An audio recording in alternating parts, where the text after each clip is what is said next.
샬롬. 제가 몇 년 전에 왔었죠. 네. 얘가 지금 고생하네요. 저한테 고개 숙이느라고 이렇게. 저는 한국 교회를 끌고 간 적이 한 번도 없고요. 제가 이렇게 끌고 갈 힘이 없어요. 저기 시골 살인의 추억 동네 화성에 있는 조그만 교회 끌고 가기도 아주 너무 벅차요 지금.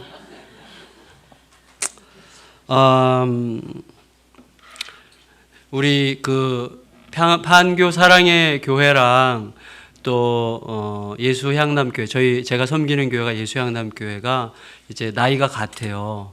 그래서 이제 같은 해에 비슷한 때 이제 같이 개척을 했기 때문에 되게 동기의식 이런 거, 우리 동갑내기 친구 같은 느낌이 들고 되게 좋습니다. 그래서 오늘 여러분과 함께 이 말씀을 나누게 돼서 굉장히 기쁘고요.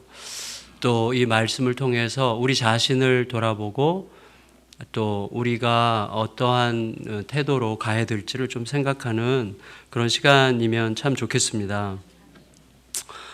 이 열 문화 비유인데요. 우리가 잘 알고 있는 말씀이기도 하고 이 열 문화 비유랑 짝꿍을 이루고 있는 비유 말씀을 우리가 매우 익숙하게 기억하고 있을 것입니다. 마태복음 25장에 있는 달란트 비유, 우리가 잘 아는 말씀인데요. 그 부분을 좀 먼저 생각했으면 좋겠습니다. 제가 이것을 좀 벗어도 될까요? 제가 좀 열이 많아가지고 벗으면 좀 추울 것 같은데 좀 이따가 땀나면 벗을게요. 너무 미리 염려했어요. 달란트 비유를 한번 단순하게 생각해 보면 좋겠습니다. 한 달란트, 두 달란트, 다섯 달란트 주인이 맡겼잖아요.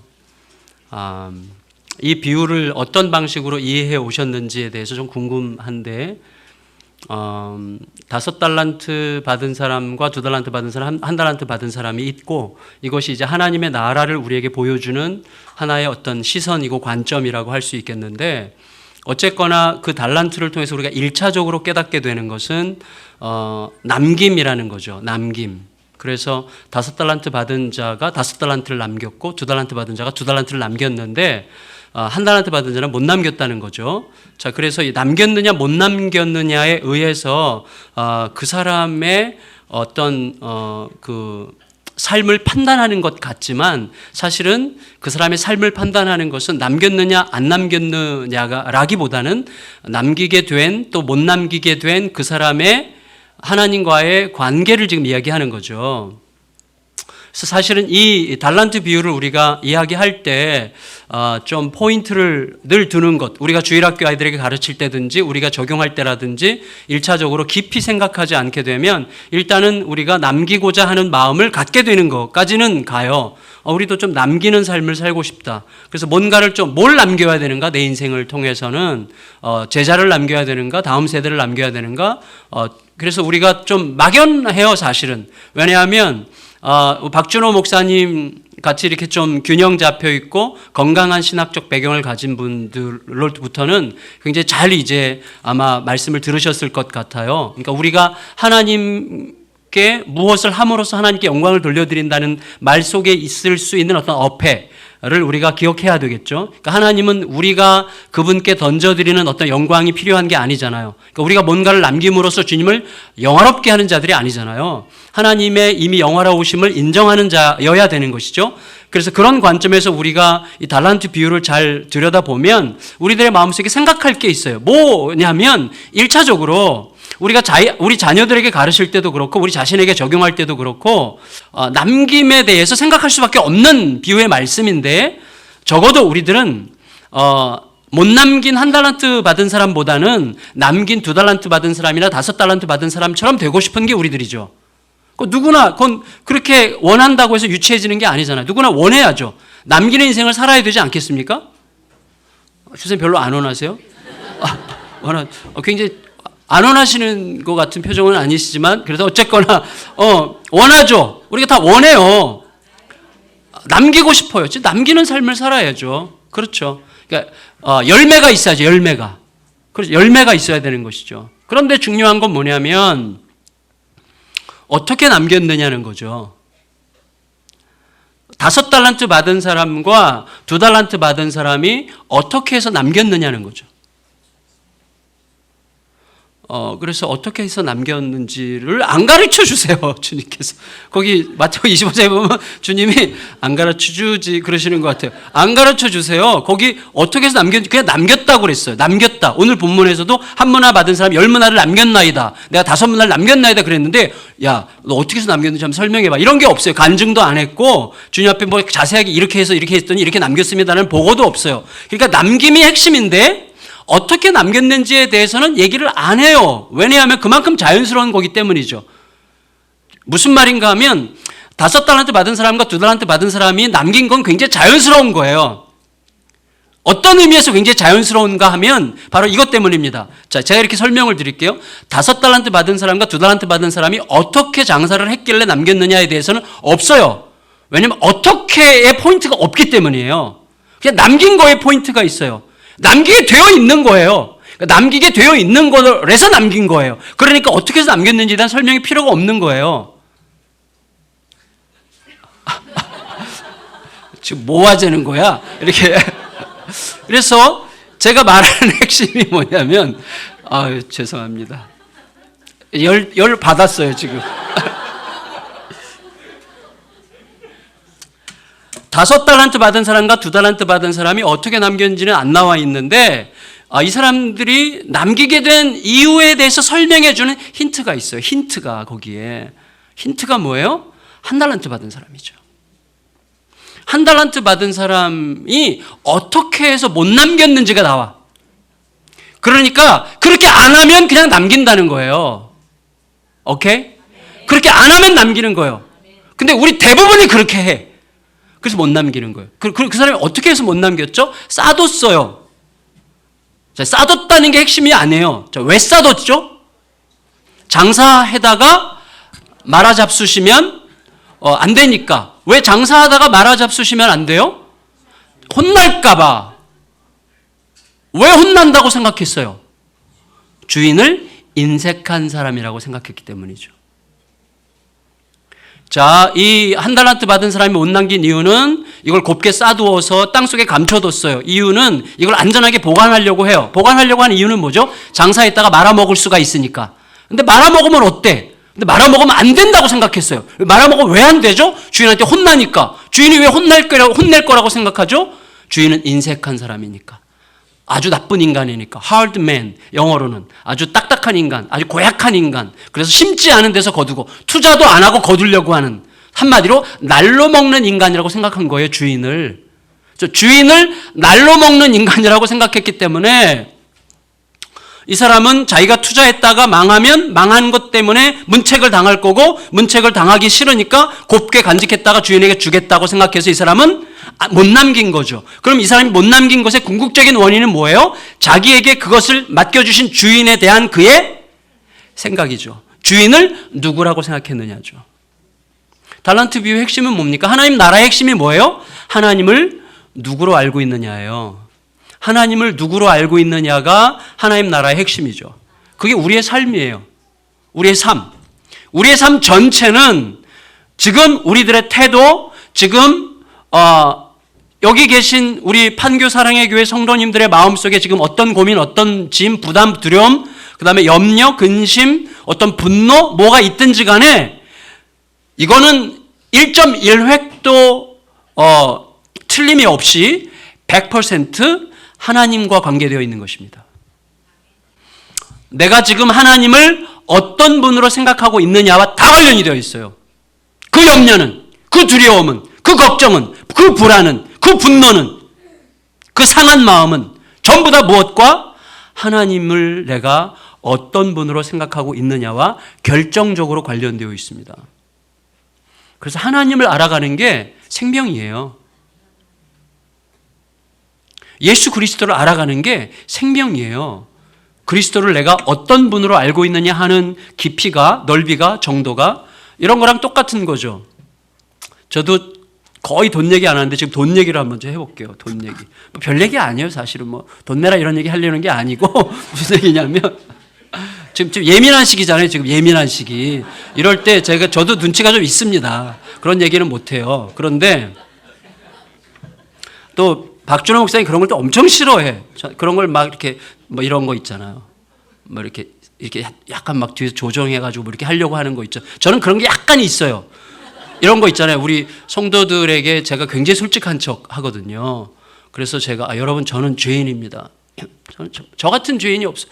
여러분 지난 한 주간 동안 제 속에 들어와 봤으면 오늘 아무도 안 오셨을 거예요. 이딴 식으로 말할 때 여러분 제가 성도들이 그렇게 말할 때 성도들이 와 진짜 나쁜 놈이구나 이렇게 생각할 거라고 생각하면서 말하는 게 아니에요.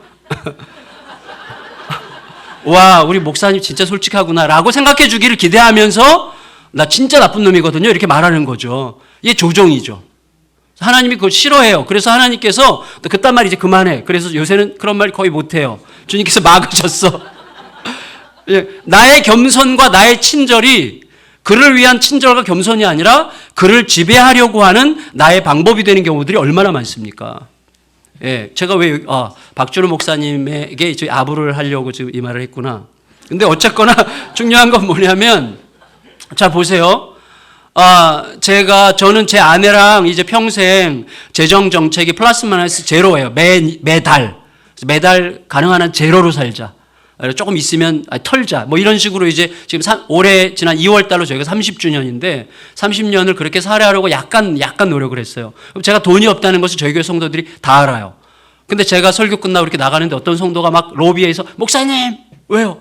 목사님, 너무너무 우리 집이 심각한데 목사님 1,000,000원만 빌려주시겠어요? 그러면 저희 교인들이 다 욕할 거예요. 제가 성도님에게 죄송해요. 제가 돈이 없는데 어떡하죠? 제가 돈이 없어요. 이렇게 말할 때 성도들 중에 저를 이해 못할 사람은 아무도 없을 거예요. 그렇죠. 당연히 그럴 거예요. 근데 저희 딸아이가 전화가 왔어요. 딸아이가 전화가 왔는데 전화가 어떻게 잘못해서 스피커폰으로 돼가지고 주변에 있는 사람들이 듣게 됐는데 아빠 나 오늘 병원에 갔는데 의사 선생님이 나 빨리 수술해야 된다는데 어떡하지? 수술비가 1,000,000원이야. 어떻게 야 너 아빠 돈 없는 거 알면서 뭐 전화를 했니? 기도해 응? 이렇게 해서 전화를 끊었는데 그 소리를 성도들이 다 들었다면 목사님을 충분히 이해하고도 남아라고 생각할 상도가 어디 있겠어요? 와 우리가 이런 목사랑 같이 있어야 되나? 이렇게 생각하겠죠. 지금 딸이 아파서 병원에 수술해야 된다는데 야 너 아빠 돈 없는 거 몰라서 그래? 그렇게 말할 아빠가 어디 있어요? 다시 말하면 돈은 돈이 아닌 거죠. 돈은 돈이 아니에요. 돈은 관계입니다. 내가 그 사람과 어떤 관계 속에 있느냐에 따라서 1,000,000원은 있을 수도 있고 없을 수도 있는 거예요. 없어도 있게 돼요. 없어도 있게 돼. 은행 가서 빌리지 내 피를 뽑아서라도 1,000,000원을 만들죠. 관계가 돈이 되게 하는 거죠. 자, 이게 굉장히 중요한 거예요. 자, 제가 굉장히 유치한 예를 들었어요. 왜냐하면 우리에게 가장 예민한 주제 중에 하나가 돈 아닙니까? 우리가 돈을 너무 좋아하잖아요. 그래서 우리가 헌금하는 거예요. 주일날 헌금 왜 하죠? 돈이 더 이상 나를 지배하지 않는다는 걸 주님께 고백하고 나를 지배하는 분은 주님이십니다라는 걸 고백하는 거죠. 되게 굉장히 중요한 건데 모든 게 하나님과의 관계 속에 있어요. 나의 마음가짐, 나의 그런 태도, 지금 내 마음의 상태, 지금 내가 그렇게 반응할 수밖에 없는 어떤 이유, 모든 것들은 내가 지금 하나님을 어떤 방식으로 생각하고 있느냐와 결정적으로 연관되어 있는 것이죠. 결정적으로. 그렇다면 5달란트 받은 사람과 2달란트 받은 사람은 주인이 맡겼을 때 별 생각을 안 한 거예요. 주인이 맡겼으므로 맡긴 주인의 뜻에 따라 그냥 한 거예요. 맡긴 주인의 뜻에 따라 하면 그냥 남기는 거예요. 남기게 되어 있어요, 인생은. 주의 뜻대로 하면. 근데 거기에 이런 게 있어요. 계속해서 주인의 뜻대로 해서 되겠는가라고 하는 나의 생각이 주인의 뜻보다 더 우선적으로 나를 지배하는 그 마음이 늘 있는 거죠. 우리가 늘 있어요. 근데 이 달란트 비유를 조금 더 구체적으로 실제적으로 우리들에게 더 아주 실제화시켜서 설명해 준 비유가 열문화 비유라고 할 수가 있겠어요. 왜냐하면 달란트 비유에서 그 달란트는 한국 돈으로 지금 한 사람은 얼마 정도 될까요? 반주자 집사님. 네, 그 정도예요. 예.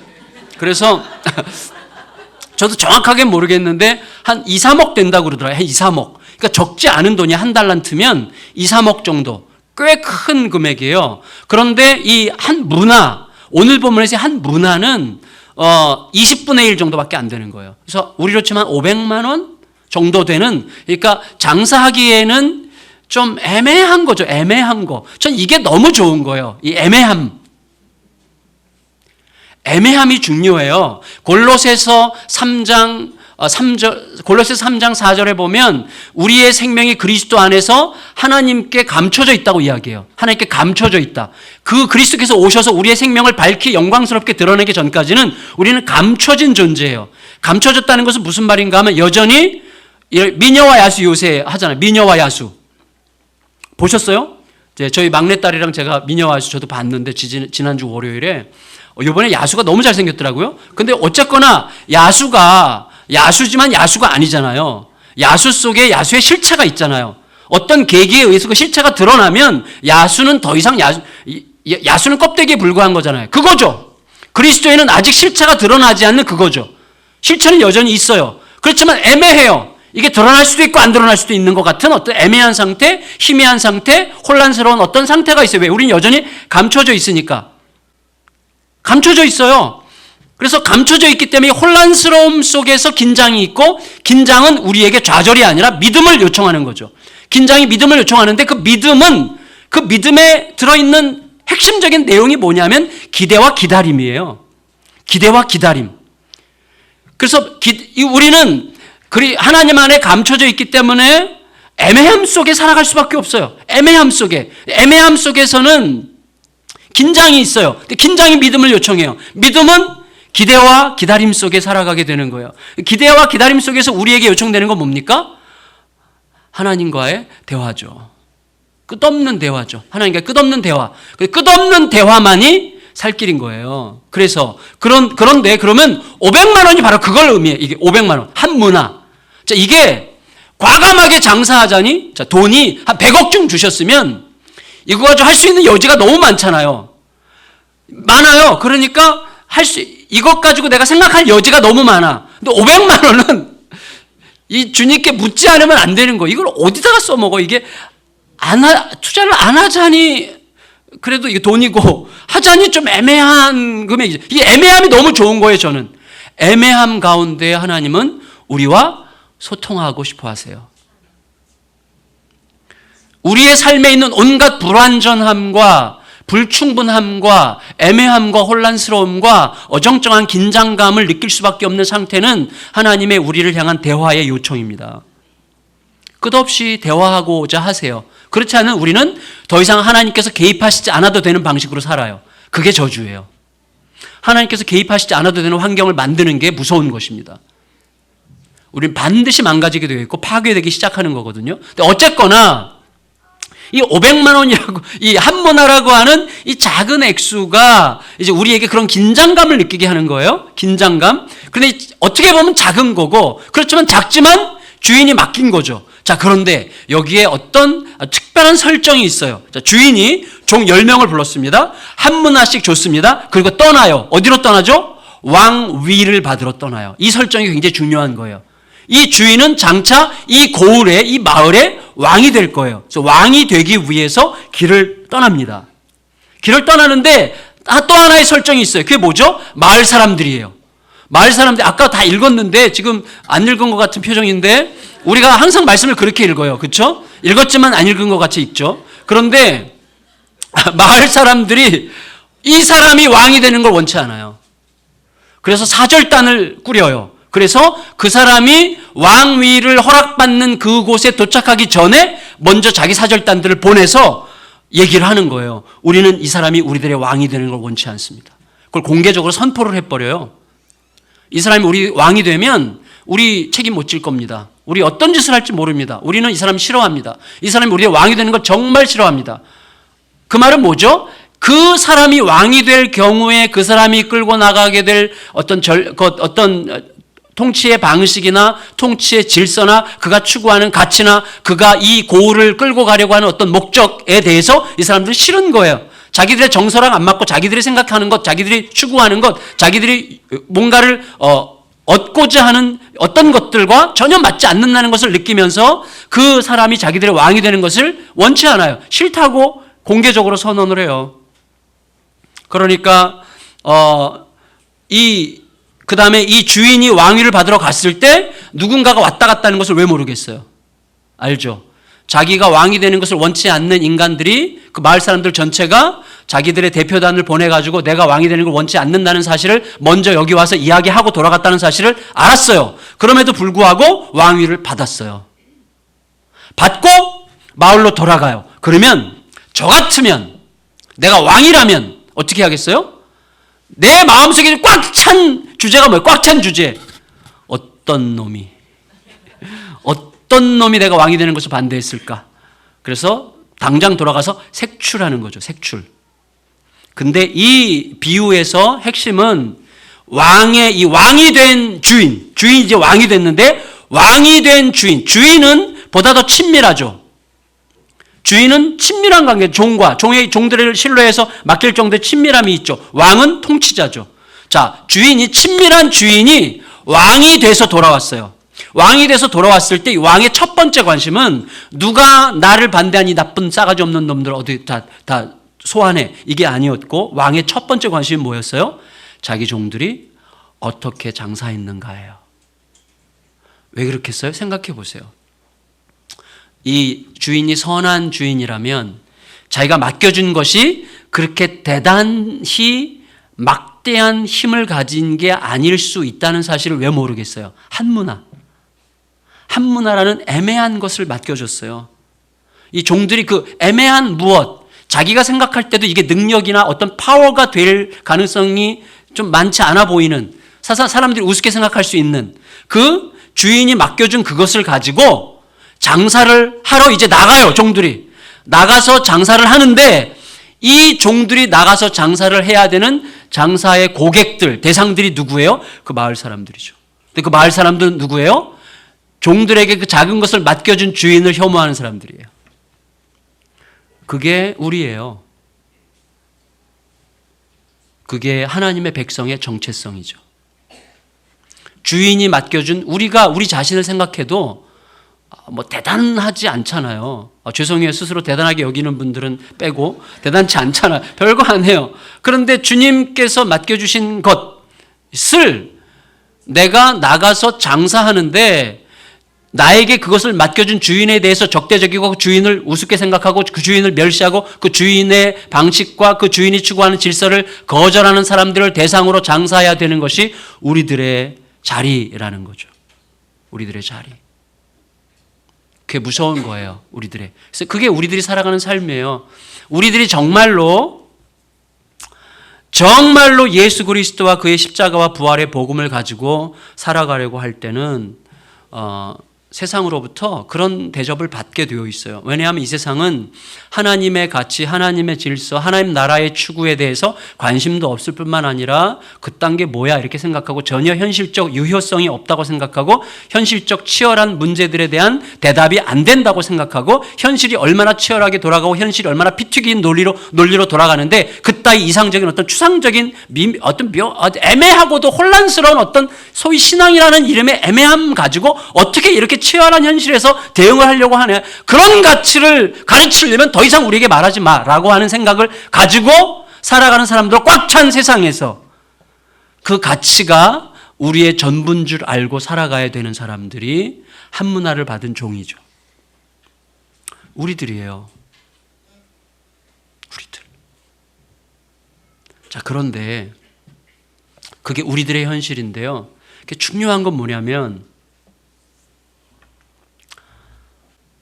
이 한문화를 받은 종들 중에 어떤 종은 10문화를 남겼고 어떤 종은 5문화를 남겼는데 못 남긴 종이 여기 또 있죠. 못 남긴 종은 누구예요? 똑같아요. 달란트 비유에서 수건으로 싸뒀어요. 감춰뒀어요. 왜? 투자했다가 말아먹으면 주인한테 혼날까 봐. 왜 혼날까 봐? 주인을 인색한 사람이라고 생각했고 나쁜 사람, 아주 날로 먹는 인간이라고 생각했기 때문이죠. 그러면 이거죠. 못 남긴 이 사람이 주인을 날로 먹는 인간이라고 생각한 이유는 뭐예요? 마을 사람들의 의견을 자기 것으로 받아들인 거죠. 그 사람만 못 남겼다는 거예요. 여기에 패러독스가 있어요. 진짜로. 자, 뭐냐면 여기에 우리 그리스도인들의 어떤 자리가 있는 거예요. 예수님께서 분명히 말씀하시는 우리에게 굉장히 희망적인 말씀과 굉장히 부담스러운 말씀을 동시에 하시는 거죠. 세상과 친해지고 그들의 의견에 물론 귀를 기울이고 경청하고 세상 사람들이 무슨 생각하는지를 우리가 겸손히 들어야 됩니다. 그러나 그들이 나에게 맡겨주신 주인에 대하여 그들이 갖고 있는 생각들, 예수에 대하여, 하나님의 나라에 대하여, 하나님의 질서에 대하여 그들이 갖고 있는 아주 추상적인 것, 이상적인 것, 현실적 대안이 안 되는 것, 뭐 말도 안 되는 어떤 그런 것 가지고 그렇게 하는가라고 하는 생각을 내가 계속 두려워하고 염려하고 근심하면서 그 논리가 내 안으로 깊숙이 들어와서 그 논리에 따라서 내가 주저주저 하면서 그래 그게 맞을지도 모르고 이게 될까 안 될까 이렇게 염려하면서 가는 사람은 남기기가 어려워요. 오직 세상이 얼마나 적대적인가 하는, 또 내가 받은 한문화가 얼마나 적은 건가 하는 이 현실보다 나에게 맡겨준 주인의 신뢰가 이 현실보다 훨씬 더 크게 생각하는 종들은 여지없이 남긴다는 거예요. 주인이 누구냐를 제대로 알고 그가 맡겨주신 방식대로 살아가는 자들은 반드시 남기게 되어 있다는 거예요. 제가 사실 잔머리과예요. 잔머리. 저는 저의 이런 성향이 너무너무 싫었어요. 지금도 여전히 그게 좀 남아있는데 저는 제가 목회자로서 합당하지 않다는 생각을 오랫동안 많이 했어요. 왜냐하면 어떤 문제가 딱 생기고, 제가 지난번에 전에 새벽기도 때 왔을 때 이 간증을 했는지 모르겠는데 어떤 문제가 딱 터지잖아요. 그러면 답이 보여. 답이. 그러니까 머리가 흐르륵 돌아가요. 어떤 문제가 딱 보면 머리가 흐르륵 돌아가가지고 답이 딱 보여요. 그래서 이렇게 가면 된다고 생각하는 거예요. 물론 정답은 아니에요. 내 머리가. 그래서 머리가 계속 생각해요. 그거를. 답이 나올 때까지 생각을 해요. 아, 이렇게 하면 되는 거구나. 근데 그게 저에게 너무 저주스러웠어요. 자동적으로 그렇게 되는 게.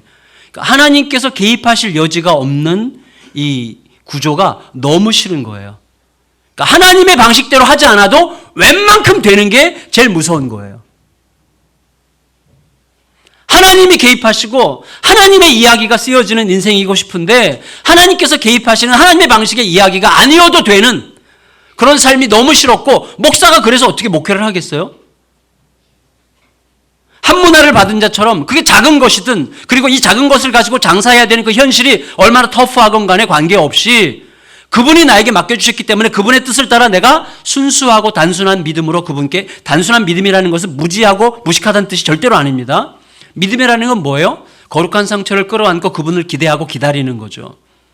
그분이 하실 때까지 기다리는 거죠. 근데 내가 먼저 빨리 해버리지 않으면 안 되는 조급함, 내가 빨리 해버리지 않으면 안 될 것 같은 불신이죠. 왜? 주님의 기다리라고 하신 것보다 내가 지금 무언가를 해야만 좀 더 잘 될 거라고 생각하는 이 교만, 이 불신, 이런 것들이 내 안에 꽉 차 있기 때문에 어떤 문제가 딱 생기면 먼저 답이 딱 보이는 거예요. 그리고 그대로 가면 웬만큼 돼서 저는 하나님의 역사를 볼 수 없는 자가 된다는 생각을 자꾸 한 거죠. 사실은 저에게 있어서 개척은 이것과도 맞물려 있거든요. 그러니까 어떻게 보면 목회 현장이 굉장히 힘들고 어려운 것들도 있었지만 사실은 제 속에서 이렇게 하다가 내가 뭐 하려고 하는 거지? 이런 생각. 그러니까 보장된 어떤 현실, 보장된 객관적 조건들, 그리고 사람들이 뭐 그 정도면 참 훌륭하다 이렇게 생각하는 어떤 교회에서 머물러 있는 것에 대한 두려움, 이런 게 있었어요. 제가 무슨 영적으로 굉장히 신선하고 도전의식이 있고 믿음으로 살고자 하는 막 신앙이 뜨겁고 그래서가 아니라 죽을 것 같았어요. 진짜로. 그러니까 죽을 것 같은 환경 속에 저를 몰아넣으신 거죠. 그래서 마음속에 이런 거죠. 이 한문화 받은 자와 같이 상황이 어떻든지 간에 그냥 하나님께서 답이 되신다는 게 진짜가 되는 삶을 한 번쯤 살아보고 싶었어요. 한 번쯤. 그게 저에게는 이제 개척이었다고 생각이 돼요. 개척. 그래서 이제 두 가정과 함께 이제 무조건 내려간 거예요. 무조건. 살인의 추억의 마을로 무조건 내려갔는데. 그리고 그때부터는 이거 선언을 계속했어요. 정갑신의 목회는 없다. 이제부터. 하나님의 목회에 너는 잠깐 뛰어든 거다. 이 생각만 하고 살기로 결정을 한 거예요. 그리고 지금 여전히 잔머리가 돌아가지만 잔머리가 돌아갈 때는 스탑하기로 계속 결정하는 거죠. 스탑하기로 계속 결정하는 거예요. 예를 들면 이런 거예요. 작년에 저희가 이제 개척하고 2년 반 됐을 때 저희가 학교를 시작했다 그랬어요. 학교. 대안학교를 하는데 대안학교를 하다 보니까 저희 교회 성도들 자녀들이니까 학교를 짓자. 그래서 이제 저희 땅을 사서 교회 한 3주년 때 학교를 시작했고 4주년 됐을 때 건물을 져가지고 이제 학교로 들어갔어요, 저희가. 그런데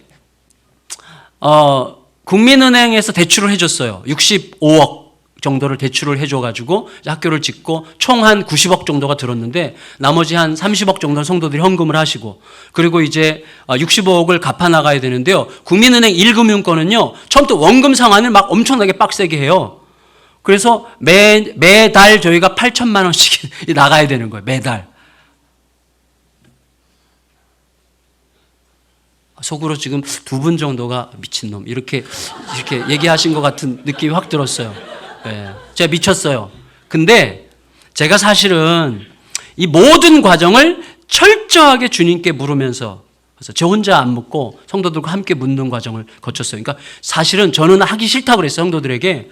성도들이 몰아붙여가지고 이제 한 거기 때문에 사실은 성도들이 몰아붙이도록 제가 이렇게 잘 조정을 해서 당신들이 하자 그랬잖아 라는 말을 할 수 있는 근거를 제가 갖고 시작한 거예요. 얼마나 제가 잔머리가 잘 돌아가요? 근데 어쨌거나 하나님께서 하여튼 결국은 허락을 하셔가지고 했는데 문제는 작년 4월에 큰 고비가 온 거예요. 뭐냐면 원금 상환을 두 배로 이제 뛰는 때예요. 작년 4월이. 그리고 저희가 다른 은행으로 갈아타려면 페널티를 내야 돼요. 근데 그것도 부담스러워. 그러니까 이러지도 못하고 애매한 상황이에요. 애매한 상황이에요. 그래도 페널티를 물더라도 갈아타야만 되겠다고 생각을 하고 있는 중이지만 그래도 한쪽으로 버텨야 될까 막 이러다가 이제 기도하는데 작년 3월 달에 자 이게 좀 완전히 실감나는 건데 그때 한 몇 킬로 빠졌어요. 너무 이게 힘드니까 부교육자들이나 성도들은 아무도 걱정 안 해. 오직 담임 목사 혼자만 걱정하더라고요. 그래서 제가 이를 갈면서 이렇게 이제 기도를 하는데 맨 앞자리에 앉아서 주님, 이제 다음 달이면 저희가 매달 이게 엄청 껑충 뛰어서 잘못하면 부도 나게 생겼는데 하나님 어떡하죠? 어떡하죠? 그러면 항상 응답을 똑같이 주세요. 누가 시작했니? 이거예요. 이거 누가 시작했니? 주님께서 시작하셨습니다. 그렇지. 너 내가 시작했다고 믿고 시작했지. 네. 아멘. 그래. 그것만 기억해. 이거예요.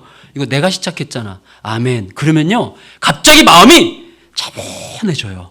갑자기 평안해져요. 아, 주님이 시작했구나. 이게 주님의 일이구나. 평안해져요. 근데 일주일밖에 안 가. 그게 일주일밖에 안 가. 일주일 지나면 다시 싸한 마음이 와요. 싸한 마음이. 그래서 다시 주님, 이제 3주 남았는데 어떡하죠? 야, 누가 시작했니? 주님께서 시작하셨습니다. 주님께서 하실 것입니다. 아멘, 아멘. 그래, 믿고 가자. 아멘. 다시 차분해져요. 그리고 일주일 가. 또 다시 쭉. 그렇게 3주쯤 지났는데요. 어떤 은행에서 연락이 왔어요. 어떤 은행에서. 저희 교회 상황을 들었는지, 목사님, 교회 이야기 들었습니다. 걱정하지 마십시오. 저희가 대환을 하는데, 이자만, 30년 동안 이자만 내도 되는 조건으로, 그리고 그 이자율도 국민은행이랑 0.3%밖에 차이가 안 나게 그렇게 해줄 수 있습니다. 저희가 책임지고 해드릴 테니까 걱정하지 말고 맡기세요. 그랬어요.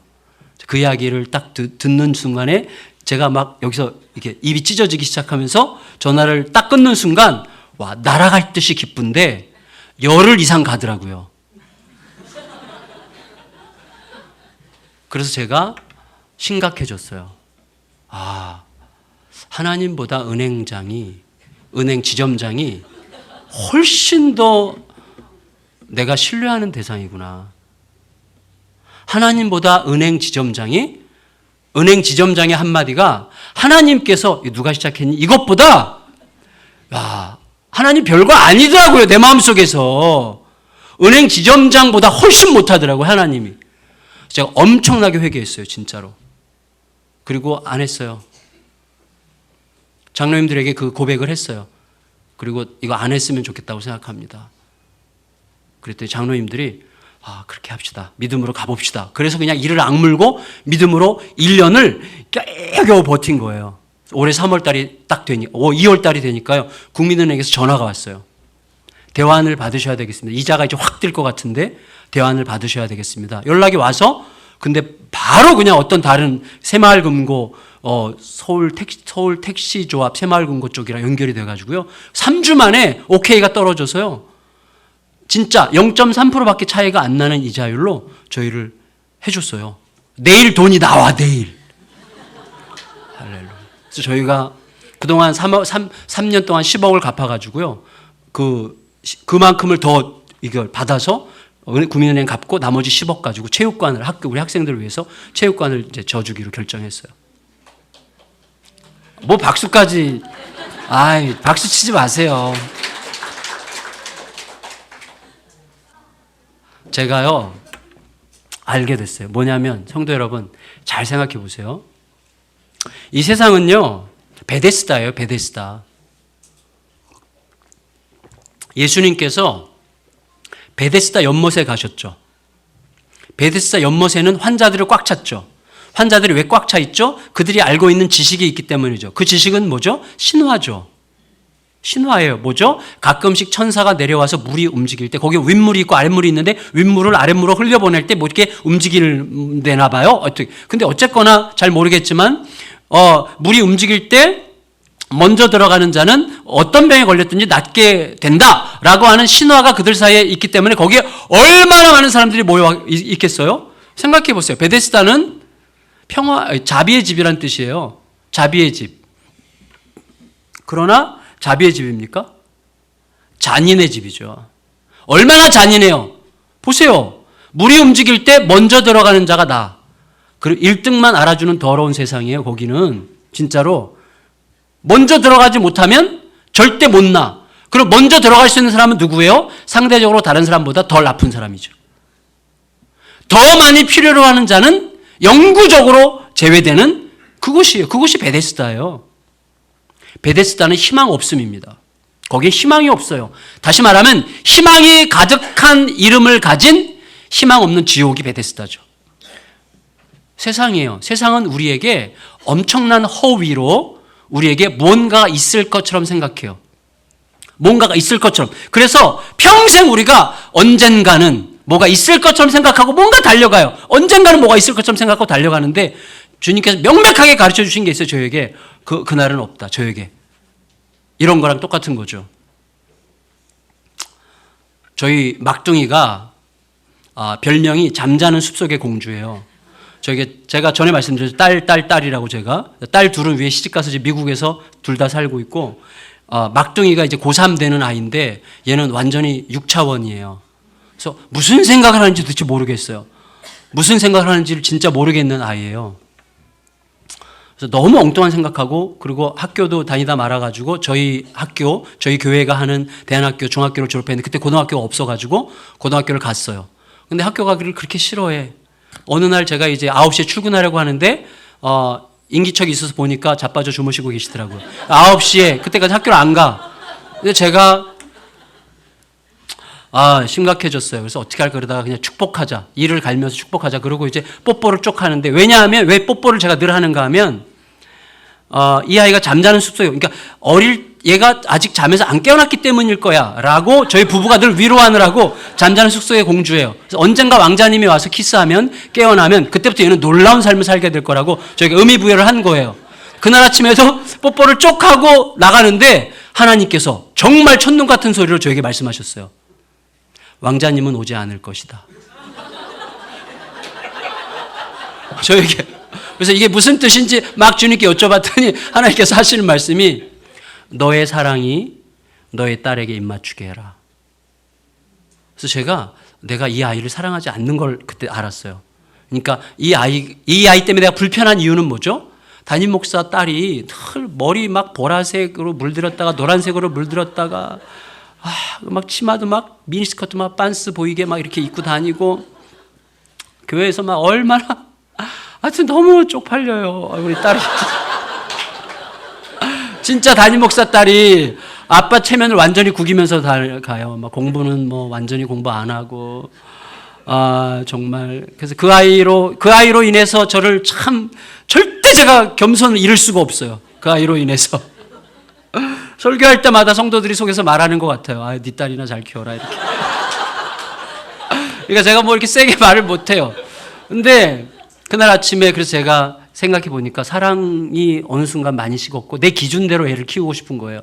그래서 잠깐 깨웠어요. 하윤아, 일어나 봐. 왜? 아빠가 너를 사랑하는 것 같으니? 아니, 그러더라고요. 그래, 아빠가 너를 사랑한다면 어떻게 했으면 좋겠어? 내가 원하는 걸 들어줘야지. 너 뭘 원해? 자퇴. 그러더라고요. 그러면 할래?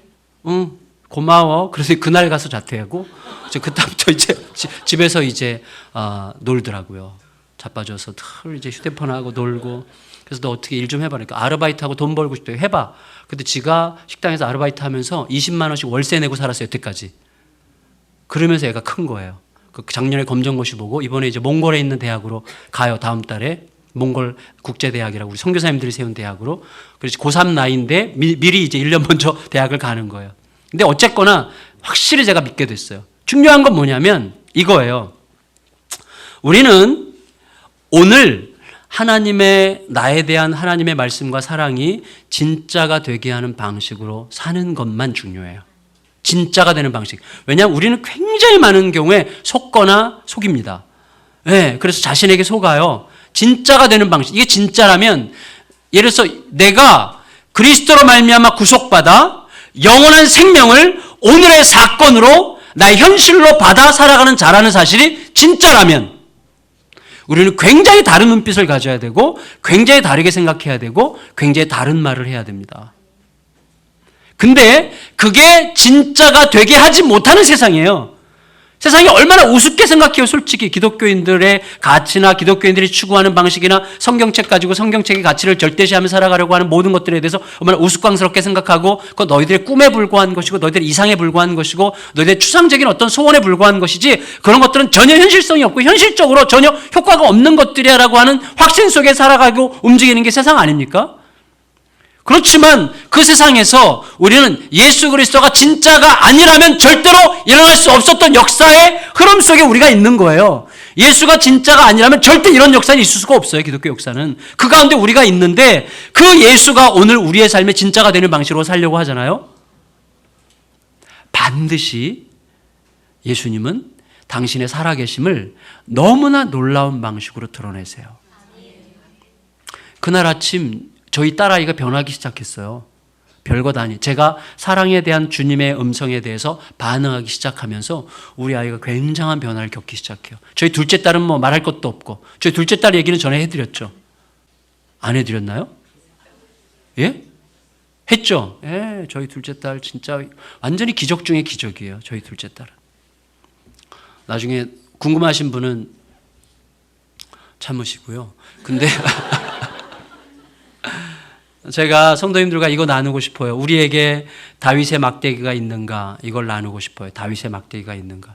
여러분 시편 23편에 보면 시편 23편 4절에 다윗이 그렇게 고백하잖아요. 내가 사망의 음침한 골짜기로 다닐지라도 해를 두려워하지 않을 것은 주께서 나와 함께 하심이라. 주의 지팡이와 막대기가 나를 안위하시나이다. 그 말씀 있죠? 맞죠? 자, 이걸 잘 한번 생각해 보세요. 내가 사망의 음침한 골짜기로 다닐지라도 사실은 그 골짜기는 사망의 음침한 골짜기가 아니라 생명의 골짜기가 맞습니다. 왜냐하면 목자가 양들을 치고 풀을 다 뜯어먹은 다음에 물을 마시려면 팔레스타인에는 물이 이렇게 평지에 있을 수가 없어요. 비가 오랫동안 안 오는 곳이기 때문에 물을 마시려면 골짜기로 가야 돼요. 그러니까 양들이 풀을 뜯어먹고 살려면 물을 마셔야죠. 그러니까 골짜기로 가서 물을 마셔요. 그러니까 양들을 위해서 골짜기는 생명의 골짜기인 거예요. 물을 마실 수 있는. 그렇지만 생명의 골짜기가 갑자기 사망의 골짜기가 되는 거예요. 왜냐하면 거기에 물 마시러 양들만 오는 게 아니잖아요. 맹수들도 온단 말이죠. 곰들도 오고 사자들도 오고 물 마시러 오면 걔네들이 오면 갑자기 사망의 음침한 골짜기가 되는 거예요. 근데 거기에서 다윗이 생생하게 경험한 게 있어요. 그게 뭐예요? 막대기예요. 자, 지팡이와 막대기를 들었는데 진짜 공격용 무기는 막대기죠. 자, 자, 막대기로 곰과 사자를 상대해요. 늑대와 이리를 상대하고 곰과 사자를 상대하는데 늑대와 이리라면 막대기로 치면 늑대와 이리는 도망가겠지만 생각해 보세요. 곰. 아까 제가 낮에 이태원에 갈 일이 있어서 갔는데 와, 외국인인데 키가 한 190 정도에다가 한 150kg 되겠다 이렇게. 그래갖고 와, 저 사람은 내가 한 100대쯤 때려도 꿈쩍 안 하겠다 이런 생각이 들어요. 막대기로 큰 곰을 아무리 때려야 그건 안마기밖에 안 돼요. 안마기. 오 시원해. 이렇게 되지 않겠어요? 곰이? 오 시원해라. 여기 좀 때려줘. 뭐 이렇게 되지 않겠어요? 막대기가 솔직히 곰과 사자의 상대가 안 돼요. 다윗이 그걸 알았어요. 이거 잘 들으셔야 돼요. 다윗이 그걸 분명히 알았어요. 다윗에게 있어서 막대기가 아니었죠. 그건 하나님의 임재예요. 그 막대기는 하나님의 임재였죠. 그 막대기가 곰과 사자를 상대할 수 없어요.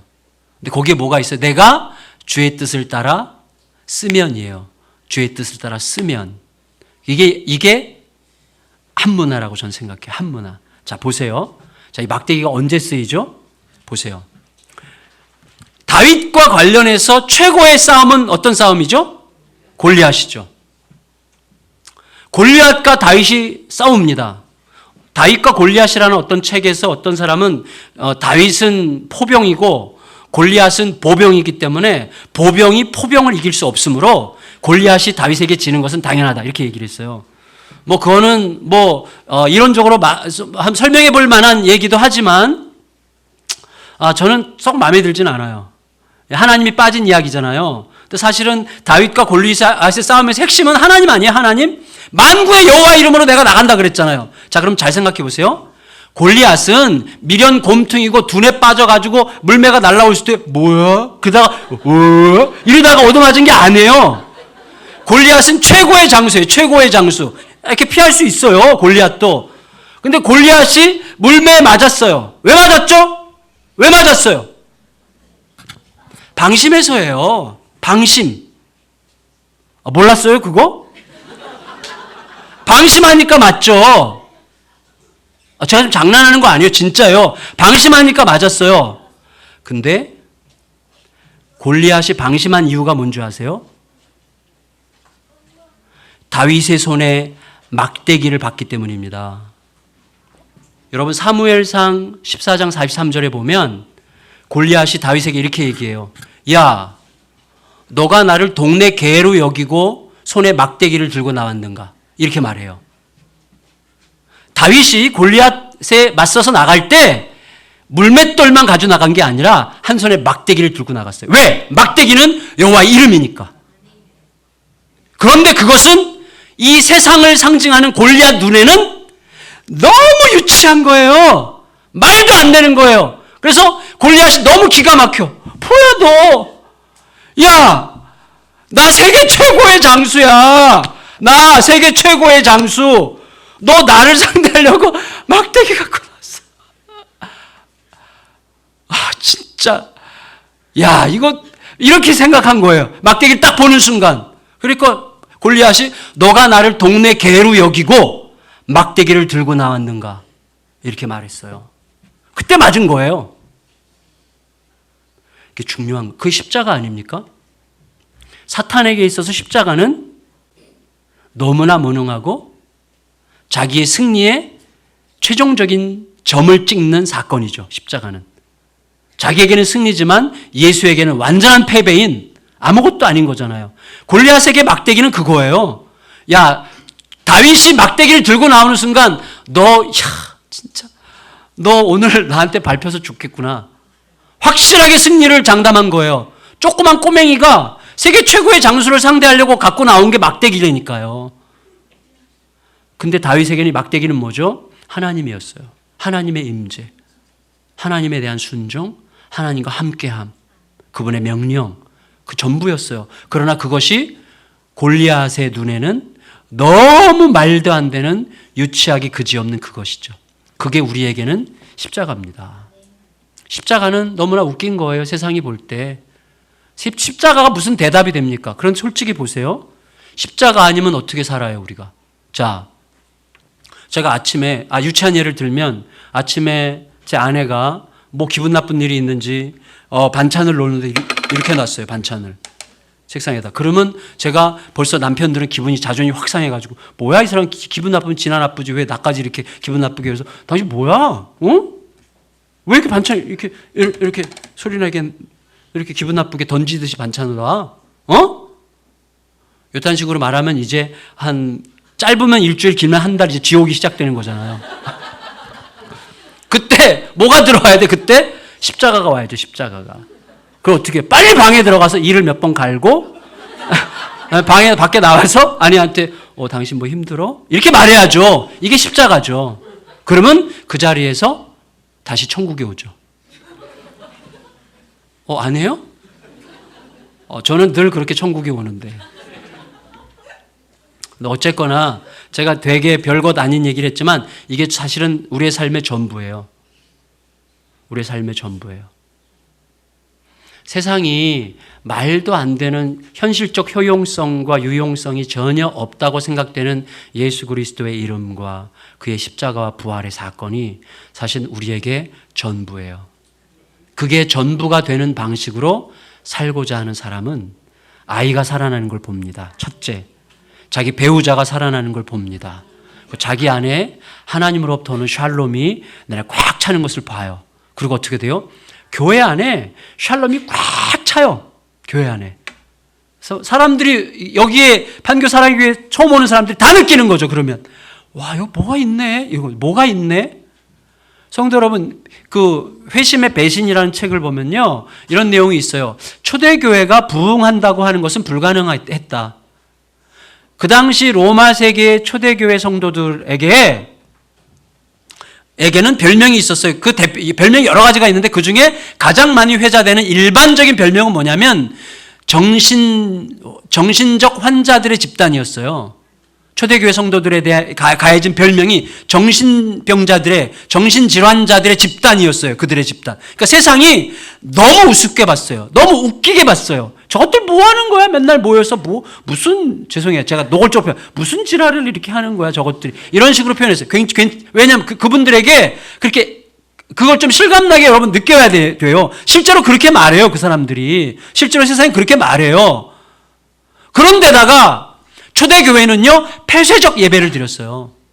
밀고자라든지 몰래 들어와서 교회를 해집는 사람들이 많았기 때문에 이렇게 예배를 드릴 때 앞에서 집사님 몇 분이 지켜가지고 낯선 사람들의 출입을 제한시켰대요. 그게 초대교회야. 그러니까 보세요. 정신병 환자 집단의 폐쇄적 공동체가 어떻게 부흥합니까?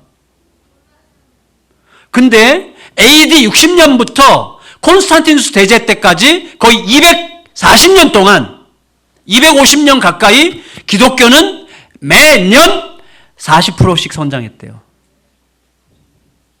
이유는 하나밖에 없어요. 그들이 예수의 십자가와 부활이 진짜임을 자기의 삶으로 살려고 했기 때문이에요. 그거 외에는 없어요. 진짜였기 때문이에요. 별것 아닌 그것인데 그게 진짜였어. 진짜였어요. 초대교회에서는요, 말로 복음 전할 수 없었죠. 말로 복음 전할 수 없어요. 그러니까 어떻게 해요? 삶으로 전했죠. 삶으로. 우리의 삶으로요, 예수의 십자가와 부활이 진짜가 되면, 제가 작년 1년 내내 저희 교회 성도들과 강력하게 나눈 게 뭐냐면, 부활이 실제가 되는 삶을 살게 하여 주시옵소서였어요. 부활이 실제가 되는 삶을 살게 하여 주시옵소서.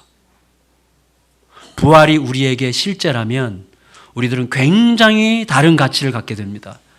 굉장히 다른 선택을 하게 됩니다. 굉장히 다른 결정을 하게 됩니다. 벌벌벌벌 떨지 않아요. 근데 놀라운 것은 뭐냐면, 저는요, 저같이 알량한 인간이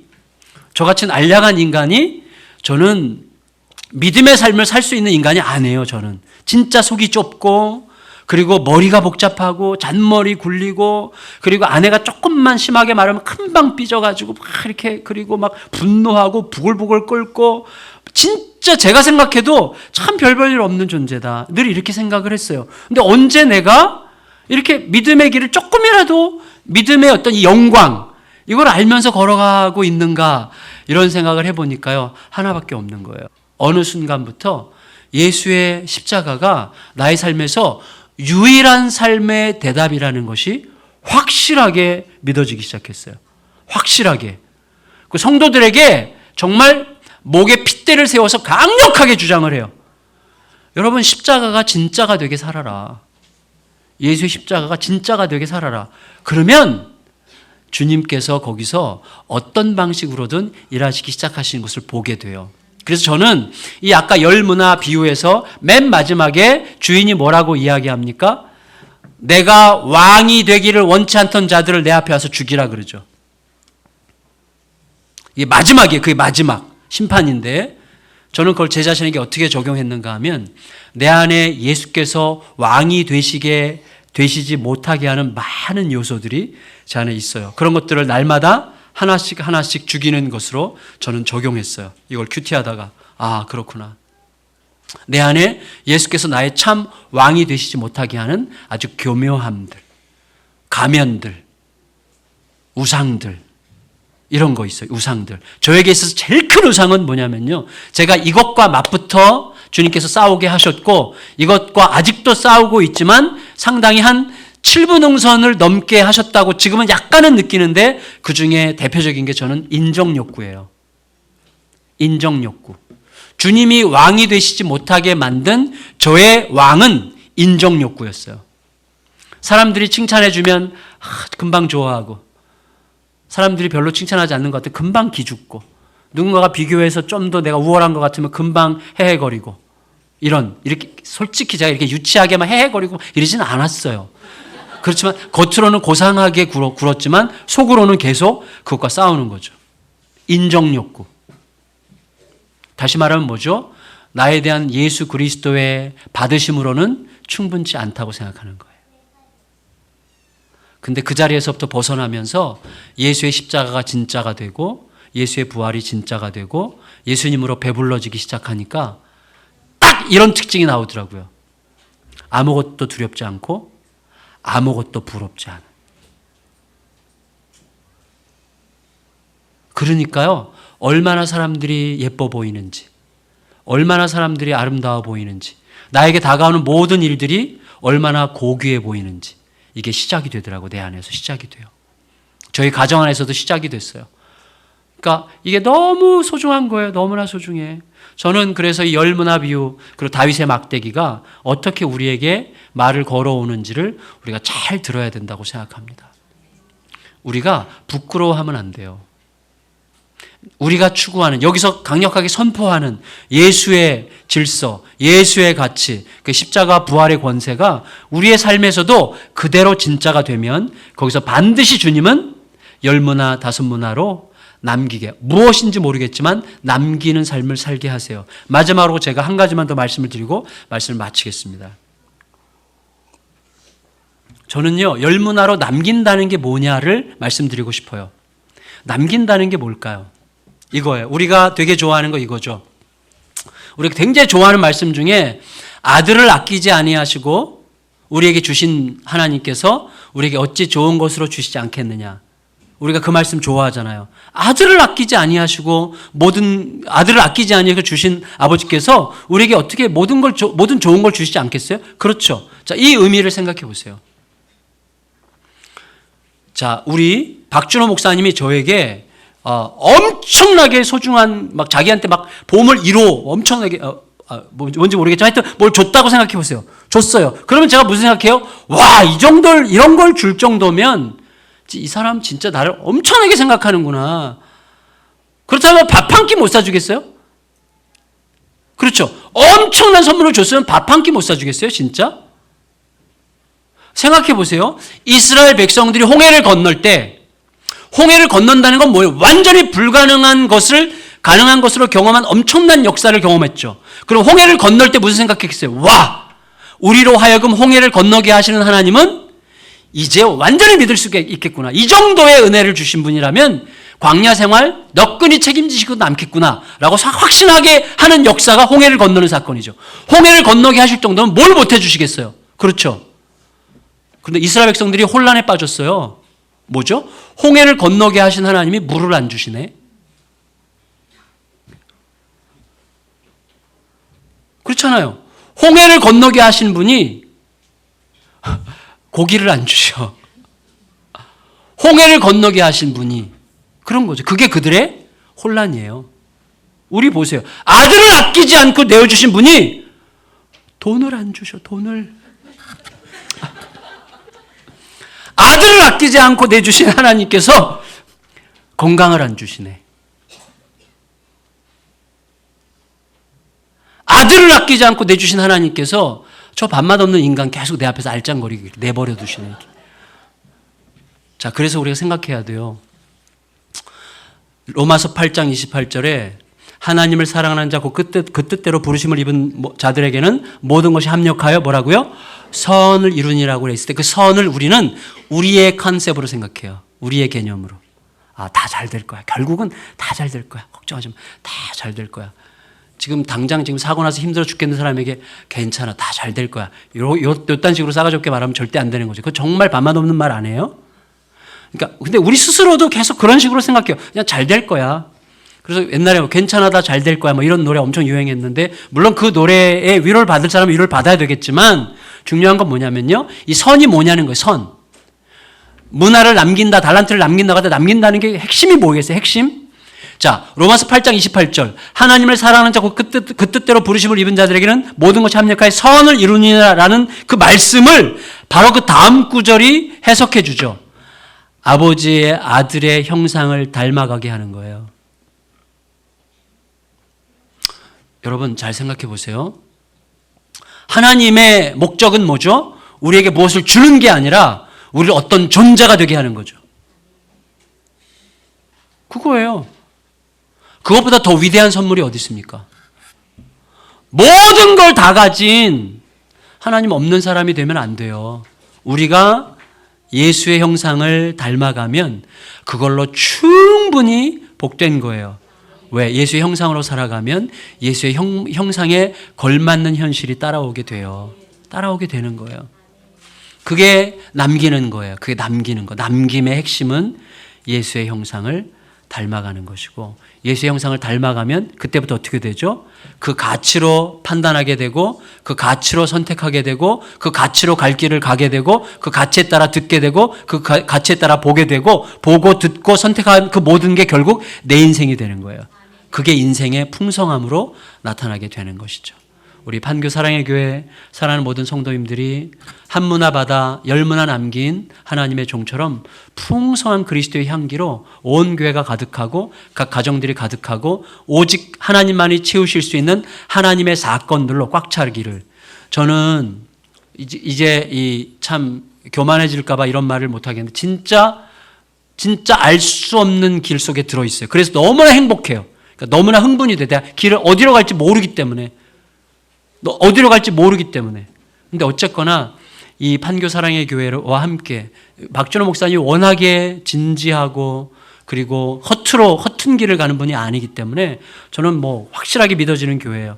정말 하나님께서 가장 온전하고 복되고 풍성한 길로 아름답게 끌고 가시게 될 것을 믿고, 예, 이 교회가 이제 조만간 건축해서 딱 세워지면 그때 저희도 아주 선물 하나 좋은 거 하도록 하겠습니다.